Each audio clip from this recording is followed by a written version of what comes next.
Bonjour à tous, je me présente, je suis Dr Khalfa Ali, enseignant à l'Université de Rinti-Mouchent, spécialité nutrition et santé, et j'ai l'honneur de vous accompagner dans votre parcours pédagogique. Pour la matière organisation et gestion du laboratoire,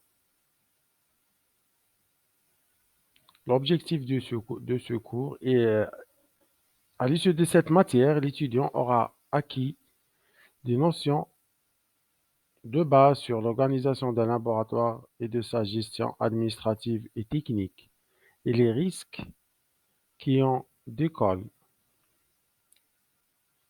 On a trois chapitres. Chapitre numéro 1, typologie et conception. Deuxième chapitre, organisation et fonctionnement du laboratoire.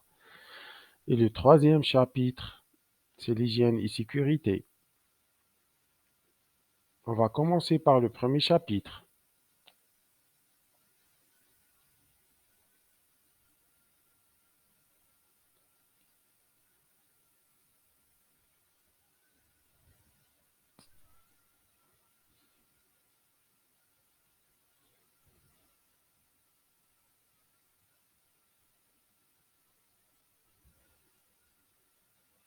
Introduction.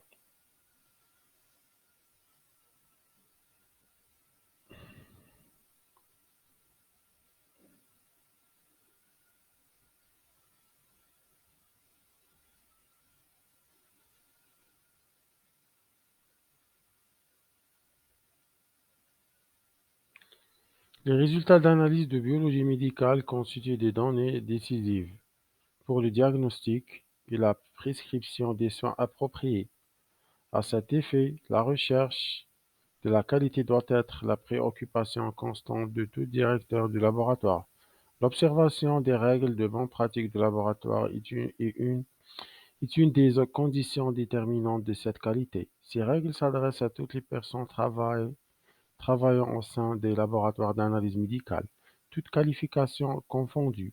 Elles constituent le plus souvent un rappel de tout ce qu'il convient de se procurer, d'organiser, de vérifier, de respecter, d'étudier et de conserver pour garantir la fiabilité des résultats d'analyse de biologie médicale, ainsi que leur rentabilité tout en assurant la sécurité du personnel et la protection de l'environnement.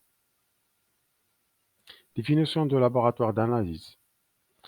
C'est un local pourvu des installations et des appareils nécessaires à des manipulations et des expériences effectuées dans le cadre de recherches scientifiques, d'analyse médicale ou du matériau, de tests techniques ou de l'enseignement scientifique et technique. C'est tout organisme qui mesure, examine, essaie, étalonne ou plus généralement détermine les caractéristiques ou les performances du matériau, du produit et de leurs constituants.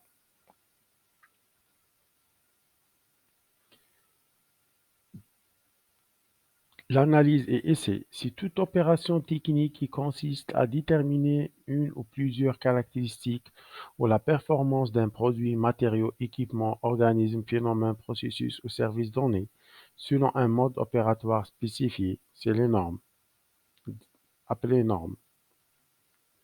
Cahier de laboratoire. Concrètement, c'est un cahier sur lequel le chercheur consigne ses travaux au jour le jour.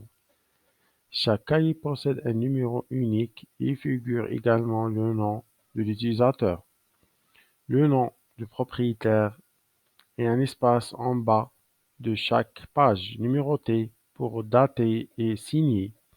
C'est donc un outil de traçabilité des travaux de recherche pour les laboratoires.